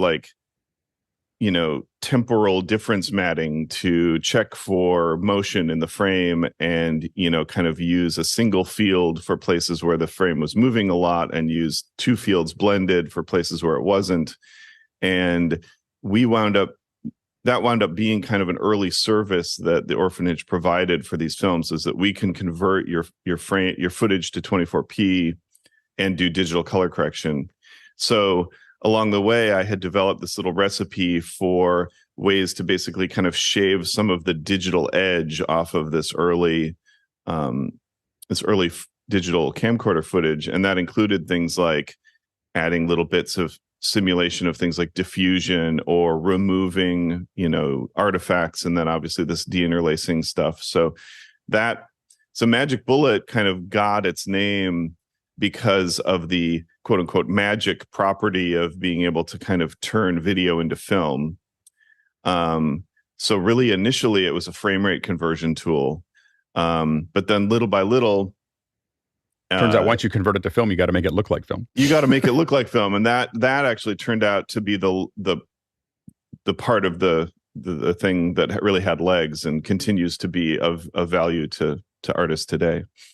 Now, you're doing all this visual effects. How did you end up getting into building screenwriting software? it's like we're going to do all these visual effects and then we're going to write. So yeah. Well, to me, it was always a piece of the whole, right? I was always like a filmmaker who did visual effects. And so, again, it comes down to accessibility. So,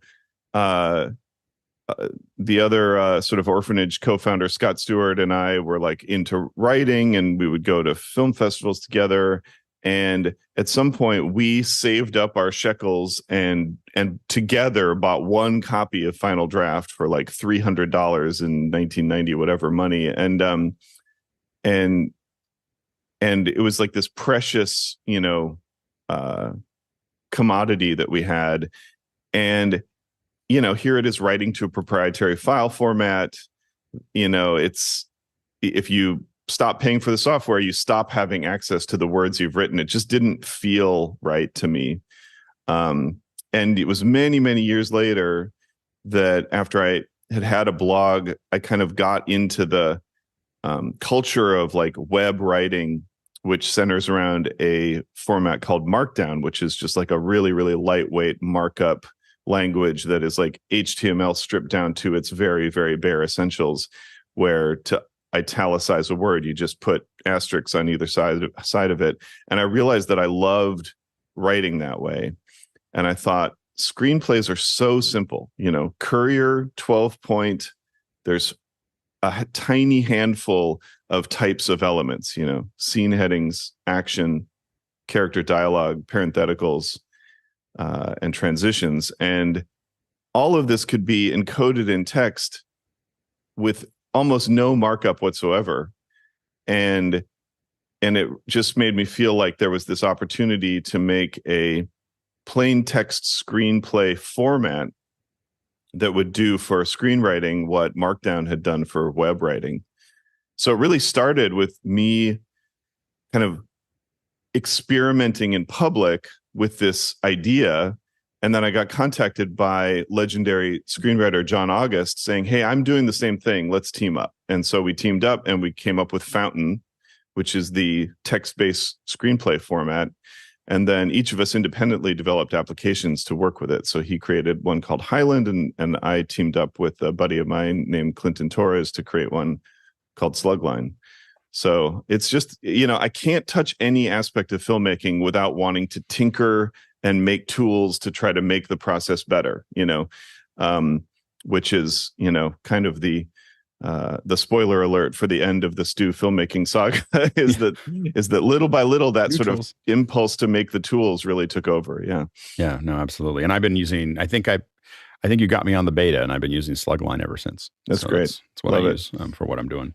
Now, when you look forward, what do you see in the future? Like when you think from all the stuff you've done over the last 30 years or more, when you look at that trajectory and you look at all the things, whether it's AI and all the other things that are going on right now, what are you tracking? Yeah, that's a great question. I mean, I'm pretty bad at predicting the future. But what I've always been good at is following my fascinations, and things that I'm interested in now tend to become opportunities for commoditization later, right? So I developed Magic Bullet on my own as kind of a special recipe to make my DV footage look better than everybody else's, but then ultimately that could become productized, And so that spirit of wanting to share the tools with others, has led me to the career path I'm on now. So when I look at the stuff that's going on with AI right now, part of it is like amazing, right? Because we are getting things like, an assistant who will happily rotoscope 1,000 frames of footage for you instantaneously, with you just being able to give it very lightweight instructions. But as far as using AI tools to replace the kinds of things that I enjoy doing, I'm not super inspired by that, because to me, the action is the juice, right? Like I like, touching the stuff and grabbing it and moving around.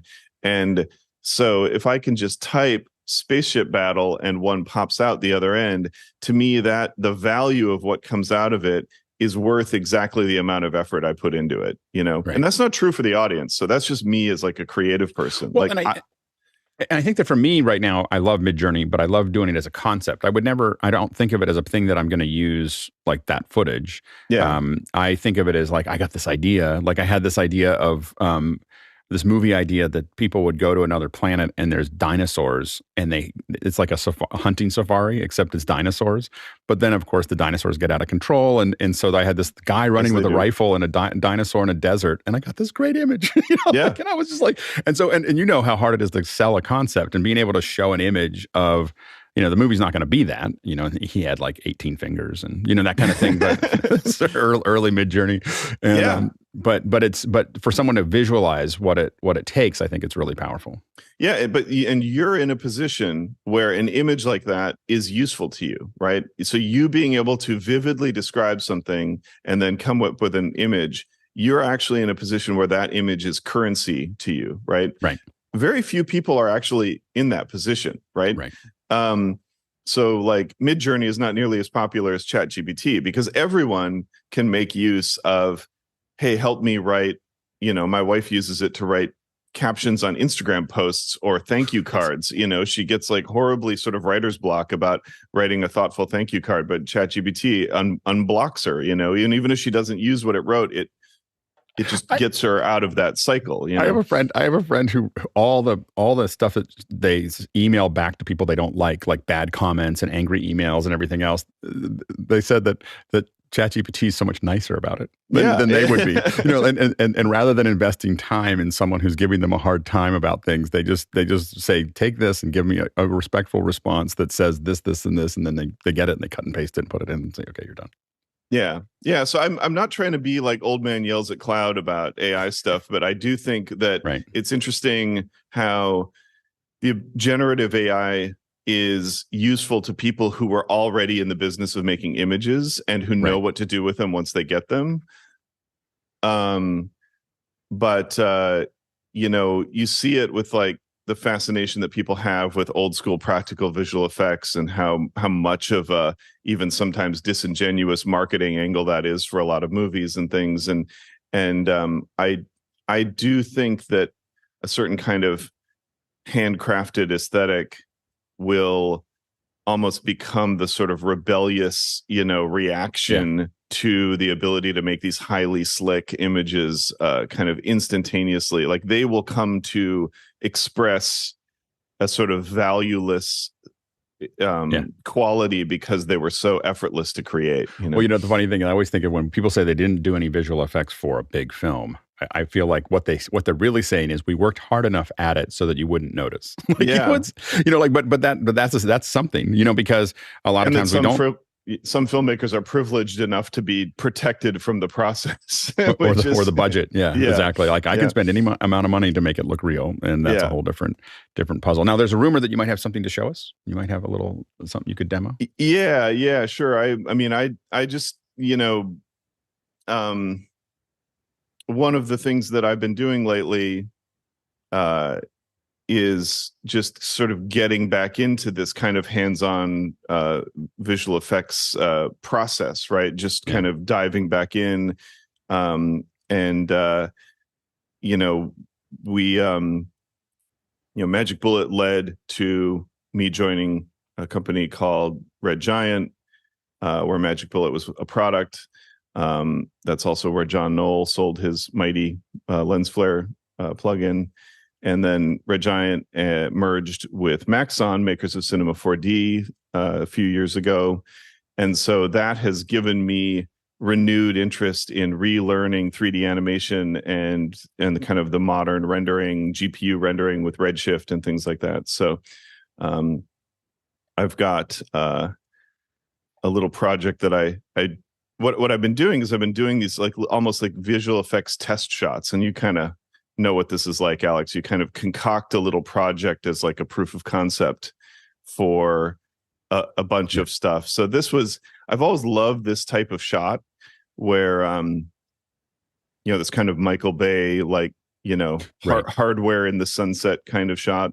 And so this is something that had been kind of on my radar for a while. And at Red Giant, I designed a tool called SuperComp that basically took all of the dirty tricks of compositing that I had learned over the years at ILM and helped develop in the Rebel Mac unit, and bottled it down into a really easy to use layer-based approach that would be familiar to an After Effects user.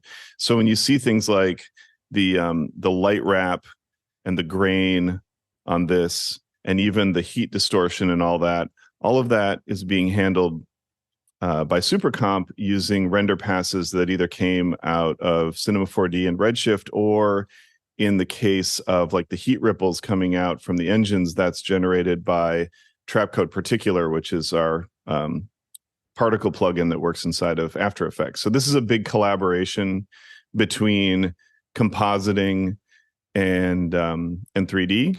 And has it been really freeing for you to get, because you're kind of getting back at, I mean, we obviously did tons of 3D at the Rebel unit, and I think that, it's, has it been, with this merger, it really gives you a lot more access and time, right, to spend in it?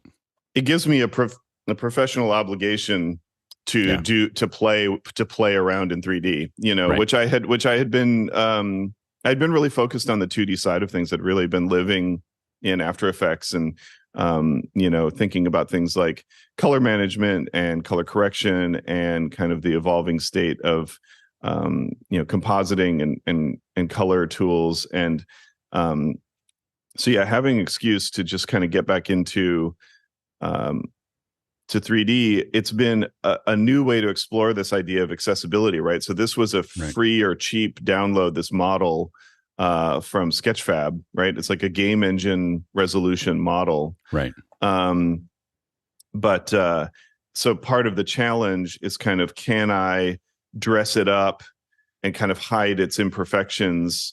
So, I crack it open and I put a little texture map inside the cockpit, and then I've actually got two little pilots in there, which is, the technique that I used on my short film, The Last Birthday Card, but I ripped it off from what John figured out how to do for Mission Impossible, right? Which is like texture mapping a little guy on a card. So that's actually, let's see, that's shot here in my studio, right? So there's my little very high tech. Yeah, but this is like this is my idea of a good time. It's like I get to the point of where I've I've done all I can do in 3D, and I set up a green screen and make a little texture map of myself and put it in there, and then you've got speaking of lens flares, so over the years I've been thinking a lot about those lens flares, and it's funny. I just want to tell one story. Is the first day that I got to ILM. Oh, that's right. Yeah. I'd come down. I didn't know what to expect. I'd come out of the ranch. I had been working at the ranch for a year and a half, and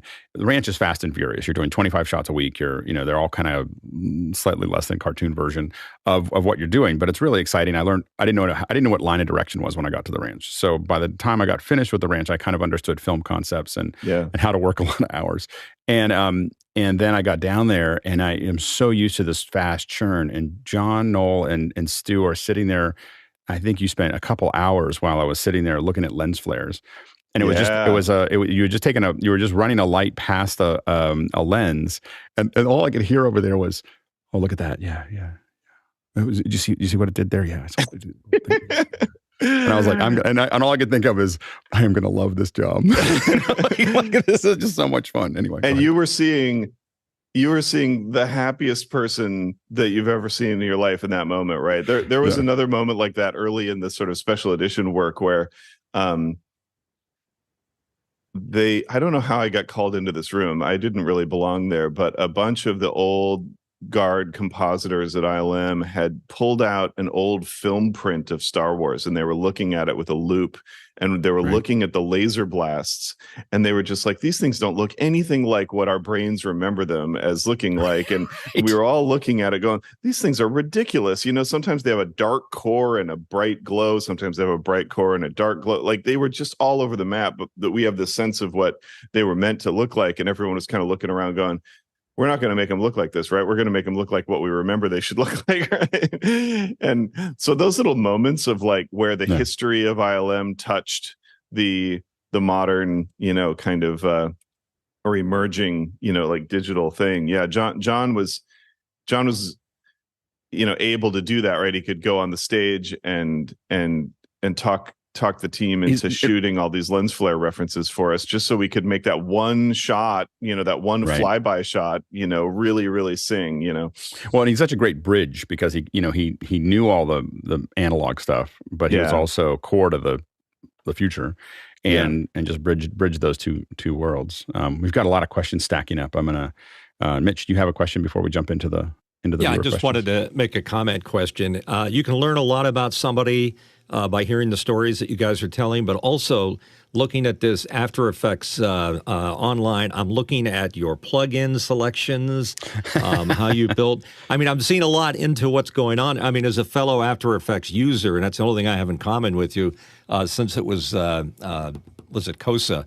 My number one most favorite, and the place I always look for in the effects and presets, is to see if they have Magic Bullet in there. Oh, that's and awesome. It is my favorite. It's my number one favorite plugin. Oh, thank you for that. I really appreciate that. Yeah, it's definitely my baby. It's one of my favorite things I've ever made. Pure genius and how you designed it. And the only thing I can compare it to in terms of groundbreaking interface and the way it works is, remember Bryce back in the day? It was just so different. The shock of Bryce was there when I first opened Magic Bullet. That's great. I appreciate that. I mean, Bryce captured that sense of like, I think it's that accessibility, but I also really had this sense of like, you shouldn't have to be a technical wizard to use this stuff. If you can intuitively understand, if I put an orange filter in front of the lens, this will happen. Or if I smudge the lens with nose grease, something's going to happen. A particular look is going to happen. You can intuit that. And I wanted to bring that sense of play and experimentation and kind of, I have a feeling that I know what's going to happen, but let's just try it and see. I've always wanted to bring that spirit to the digital post-production tools. And even for high end, I mean, I think that, we always say that, you never finish a visual effect shot. You just run out of time, and that, what I really learned at ILM, the most important thing was that everything is about iteration. Like, how many times your eye and iteration. So your eye to see what's good and not good, and how many times are you going to get there? How many times are you going to cycles are you going to get before you just have to give up to get to whatever you can see? And those were the two things that, and with these tools like Magic Bullet, which I use a lot as well, are the things that shorten that time. So that you have more iterations, you have more cycles, every cycle goes further, and you just get closer to what you can, that impossible, infinite place that you're trying to get to. Isn't it amazing what an education we had in that, sitting in dailies with people like Dennis Murin and watching how they would iterate on a shot and watching what they would and wouldn't focus on or care about or think, needed a revision or whatever. It was every morning, like every morning we'd go in, and it was the highlight of my day was sitting in there and just listening to the critiques, and it was, and the fact that, when I asked John one time how the Gaussian blur works, and he wrote the equation, like he said, well, this is how I wrote it, and you had people like that all over ILM, where like you've talked about morphine, and you talked to the person who, wrote the white paper on it before they did it. It's incredible. At one point, John took pity on me and like showed me how to use the levels tool in Photoshop. And he described it so perfectly and succinctly. And I'm like, you wrote this? And he's like, yeah. I'm like, And now I know how to use it really well. The funniest one was when I'm not going to mention who it was, but someone said, "Oh, I can't make this." It was an afternoon shot of Darth Maul, and he's like, "I can't make this into an evening shot or a night shot. There's no way you can make that conversion." And John said, "Oh yeah, you can." And he just opened up levels and he went, "Root, root, root, root." And it was immediately an evening or night shot. And I remember him just going, "Save." I have no idea what John just did there, but I don't want to go back. Save. Let's go to the first question. I've got some questions here. This is from Douglas Carmichael.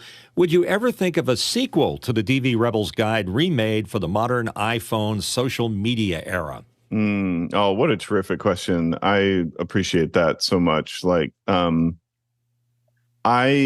answer to that, I hope, is not unsatisfying, which is that I wrote that book at a time where, believe it or not, books were still a thing, right?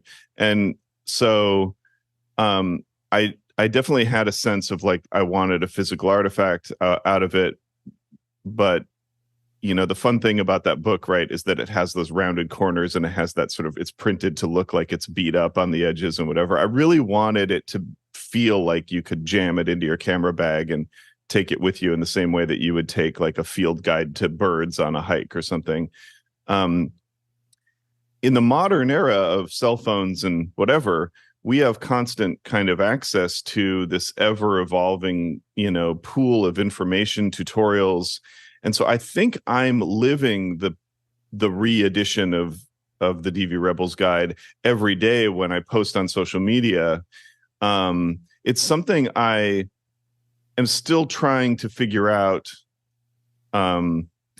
with the kind of tumultuous state of social media platforms right now. I'm still trying to figure out my ideal way of doing that, but I have that impulse to want to share. When I was in middle school, my science teacher said, if you can't explain it, you don't understand it. And that really stuck with me. And it's why I love sharing my techniques, because it forces me to understand them really well. So I hope I'm doing that every day with my presence on, formerly Twitter, or hopefully maybe now Threads, or whatever is coming next. I don't know, but please hold me accountable to that. I want to be sharing more and more stuff, and it's not maybe going to be as conveniently carry aroundable in your bag as a book, but it's on my mind every day to figure out the best ways to share stuff with everybody. Next question. Paul Wallace in Austin, Texas.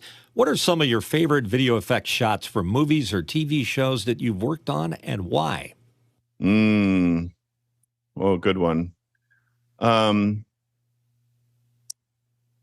There's a shot in Galaxy Quest, which was I think kind of my last Rebel Mac unit show at ILM. One of the great things that Alex will remember about the Rebel Mac unit is that we were in the same building as the model shop, and we viewed our role as making digital spaceships. They had to cut into shots, in episode 1, they had to cut, right up against model shop work. And Star Wars spaceships look like what they look like, which is models shot on stages in front of blue screens, And so we lit them and animated them that way. We wanted to be a part of that tradition. And so for Galaxy Quest, they built the Protector, the sort of Enterprise-inspired spaceship as a practical model. But there were a couple shots where it needed to be digital, going into, their version of warp. And then an extreme close-up where they're coming out of the dry dock and they're grinding the edge of it against the dry dock. And so here we are, suddenly challenged with doing a digital version of this practical ship that is going to be pushed into like where you're going to be looking at filling the screen with what would have been 6 inches of the model, And so we threw the book at this thing, man.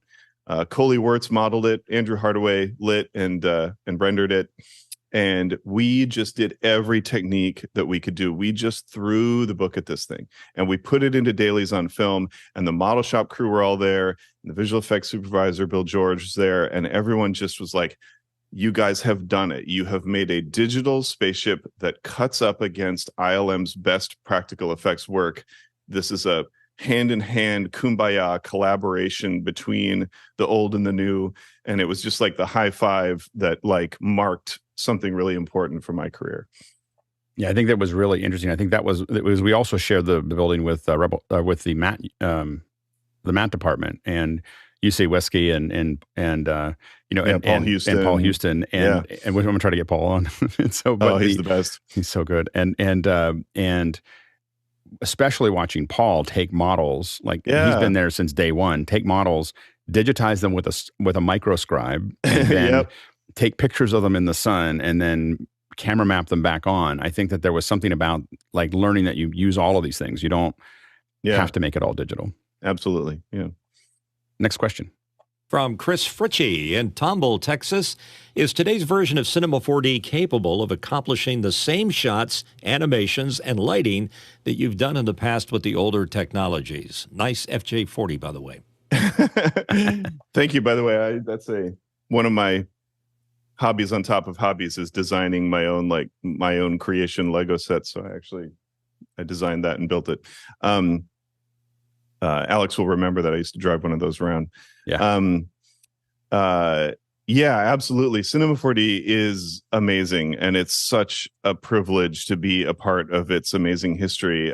Alex might remember that they brought an early version of Cinema 4D to show us at the Rebel Mac unit, and we looked at it, and it was incredible in so many ways, and we wanted to use it so bad, but there were like 3 things it didn't do. So we said, hey, there's 3 things it doesn't do. And they came back 6 months later and says, it does those 3 things now.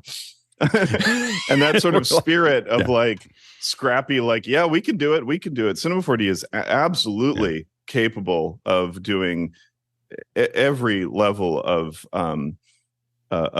visual effects animation. There's built-in simulation tools, pyro and fluid dynamics. It's a tool that I personally am in that sort of way of like that. I think a lot of Photoshop artists feel that they're perpetually learning the tool that they're supposed to be an expert at. Right. I learn something new about Cinema 4D every day. In my little airplane coming in for a landing shot, I wanted to animate the little flaps opening up, and there's just this like little quality to the way these little these things are just kind of getting a little bit buffeted by the wind. And I used to do that all by hand, but there's just a tag that you can add to an animation channel that just makes it vibrate, just a little, just add it, just do it, just add the thing, make it vibrate. It was so easy to do. So yeah, I mean, the short answer is yes. The long answer is absolutely yes. Yeah, I think that's why I've been using it since after the electric image days, and it just feels like I know that I'm limited in what I can get done in cinema. I know it's not cinema that's limited in that area. Yeah. Next question. Paul Wallace in Austin, Texas asked, "What are some of the most significant changes you've seen in the video effects industry over the years?"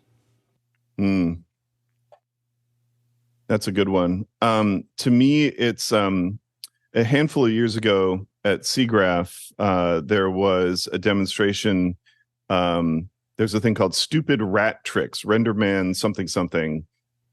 And it was a demonstration of what is now sort of ubiquitous in rendering, which is a thing called progressive refinement. So when Alex and I, crusty old gentlemen, would render things, you would move lights, adjust textures. You didn't want to move too much because you were about to commit to a waiting process. And sometimes you would draw a little box. Like when I was developing the look of the helicopter for the Mission Impossible sequence, the tunnel sequence, I would draw a little box around the edge of the helicopter and just render like 80 by 20 pixels. And that would take a few minutes, right? If I wanted to see the whole helicopter, I had to go to lunch. I had to write a 3-page paper to go from 128 megs of RAM to 192 because I showed like the electric image render bars. I was like, this bar will go away and this will save us more time, and we'll make more money we'll make more shots for less. That was.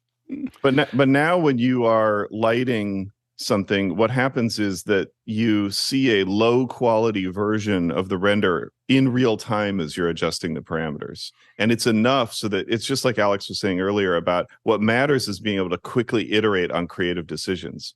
And so I can move lights around or adjust, reflections in real time. And then if I pause to kind of scratch my beard and watch it for a second, more samples get added, and it becomes it starts to flesh in.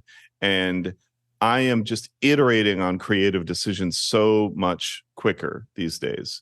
Yeah. So to me, that still feels like magic. It's one of those things, like, I just try to appreciate it every time I'm in the middle of it, because I'll get frustrated by something, and then I'll just pause and say, so much better.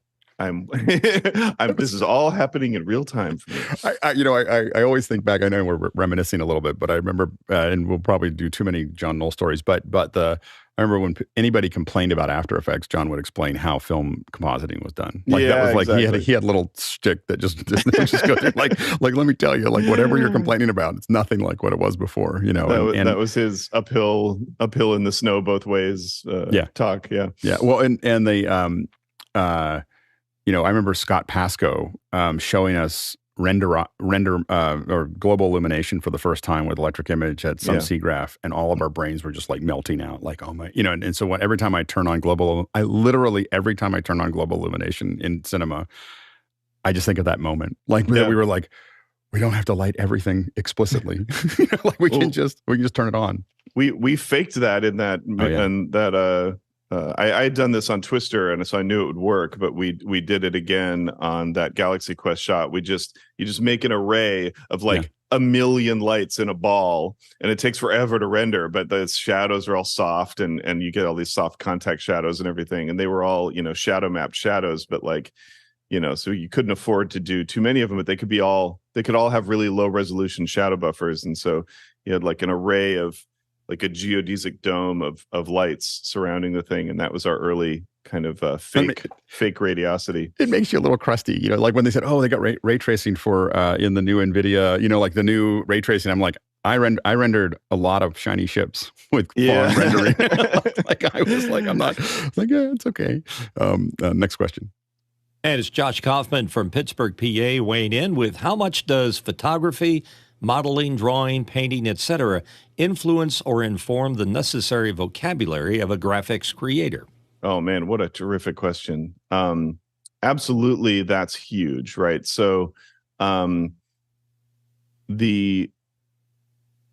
think the fascination with how images are formed or the way they look, a camera is such an amazing immediate tool for doing that, right?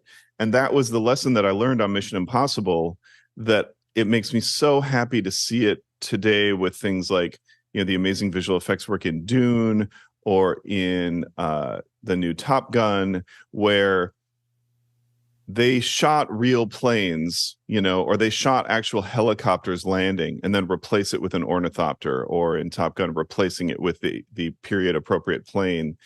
But the amount of perfect reference that real photography gives you, there's nothing like it, right? So when I was animating, Han Solo to step over Jabba the Hutt's tail, I had to go out in the parking lot of ILM with an Apple box and watch my reflection in the glass windows of C building while I was stepping over something in the way that a handsome man might, and looking at my reflection, try to remember it, run back to my desk and like adjust to 3 keyframes, render, and wait for the results, and now, you can shoot reference like that and just immediately know the answer. That was a big lesson that I think Alex and I learned over and over and over again. It was like, look at your reference. And so at some point in that Mission Impossible look dev thing, we were all kind of struggling to make this helicopter look right. And at some point I said, John, I know you shot some footage of this helicopter. Can I have that plate? And he was like, yeah, absolutely. Let's get that for you. So, because we weren't going to use any of the real footage of the helicopter, but he had shot a bunch of stuff, hoping it would be useful. And so I just matched it. And the next day in dailies, everyone was all shocked, and all I did was just copy reality, so I just learned, to cheat, and cameras are such an accessible way to do that now, and if you get a beautiful hobby out of it as well, kind of falling in love with with photography, all the better. I literally had a camera in my my passenger seat when I was working at ILM, when I was working on the Queen ship, 'cause that's all I pretty much did. Yeah. And I would take pictures of tanker trucks. That was because it had the right Yeah. scale. Perfect. And I almost got into accidents a couple of times on the 580, because I'd be coming in and be taking pictures out of it. Like I drive by them real slow and take pictures because the dirt and everything else. Because the problem was I had lots of chrome stuff, but I didn't have it at the right scale, perfect, and seeing what that looked like. But to your point, to me, it's the easiest way to work is just to go out and look at how nature actually does it, and then just copy. Next question. From Roscoe Jones in Madison, Indiana. I'd often tell students to watch old FX Guide podcast to learn all about visual effects. What would you send them to watch today? I would say two things.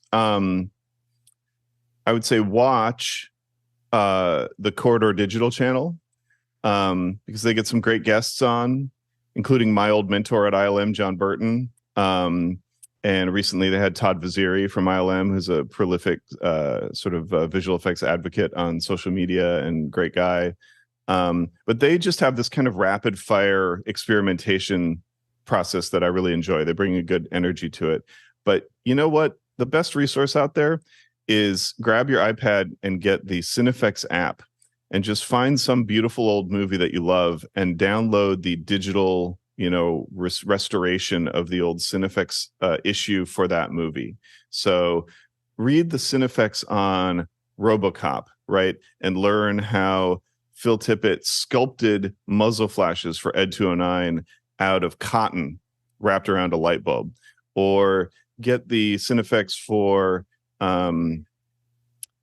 Back to the Future 2 and learn how ILM covered a model DeLorean with Vaseline and pricked it with a toothbrush to make it look like raindrops falling on the model, and changing that on every frame of a motion control shot. It's so inspiring to learn how these practical techniques were done, and they all have applicable, kind of modern digital use cases. And it's such a rich resource. And the beautiful thing is you just pick your favorite movie. Get the one on Star Trek II and learn how ILM had to learn how to make miniature water to crash the Klingon bird of prey underneath a miniature Golden Gate Bridge that they built in the back lot. It's just an endless, beautiful resource. Such a gorgeous thing. I know from long before ILM, I used to, I remember when Cinefx showed up, that was the end of that weekend. Like that whole weekend was just going to be me sitting there just slowly. It was the only thing I ever did that was related to reading slowly, but I was just kind of going through it and then scanning every image and looking at all the little bits and pieces. It's an incredible resource. I totally agree. Next question. Douglas Carmichael's here. Do you think that VFX unionization, as what we've seen with Marvel and Disney workers, will be a growing trend in the future? And why do you think visual effects workers have been driven to unionize? Oh, man. Well, yeah, visual effects is a really tough industry. And when I was at ILM, I was in a union. And I remember working on Twister, and I think I had worked 29 straight days, and I was set to come in on a 30th day, and my producer said, "You can't come in, because if you do, we will have to pay you triple time until you get 2 weeks off." And I was like up against my deadline. I really wanted to work, like I didn't get it. I was a kid and I just wanted to do the work, but those overtime hours that I got paid on Twister paid off my student loans, 15 years ahead of schedule. So I would not claim to know what the right answer is here, but I know from personal experience that studios will drive visual effects companies out of business to save a penny. And so I am here today in the position I am because of visual effects artists who have worked long hours and, busted their backs for our projects. And they deserve fair pay and appreciation for their artistry and their work. So I am, you know, a non-combatant in this world right now, but but I stand with the workers for sure. Stu, thanks you so much for coming on. Thank you guys. This has been such a fun thing. It's great to see you all. It's really, I've been thinking about this for about a year. like I want to get Stu on at a certain time. Well, when we got it all kind of figured out. Anyway, it's just really a pleasure to have you here. So thanks. Thank you, everybody. Thanks for the great questions. And thanks to our panelists who answered all those questions in the first hour and part of the second hour. Really, we can't do this without you. Thanks to the incredible producers asking all those questions in both hours.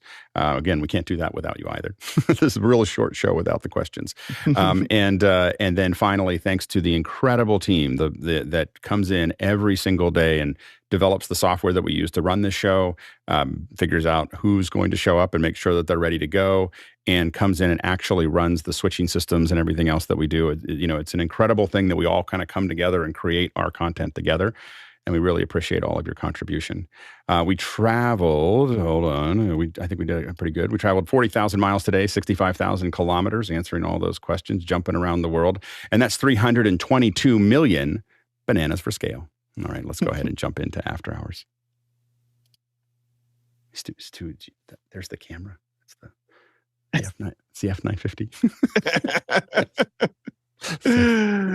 That's awesome. I love that background. If I did that in my studio, it would look, it's a much messier version of that. It's just short depth of field. Like, that's the key to the operation. It's just, I like to call it, it's like all this old stuff that was worth lots of money when it was bought. And now it's, I call it the wall of depreciation. You know? It makes a beautiful background. It does. That's for sure. It's a good background. Thanks so much. Thank you. This was awesome, dude. Yeah. Awesome. Thank you, everybody. All Thanks, right. Stu. Appreciate it. All right, Great to have you here.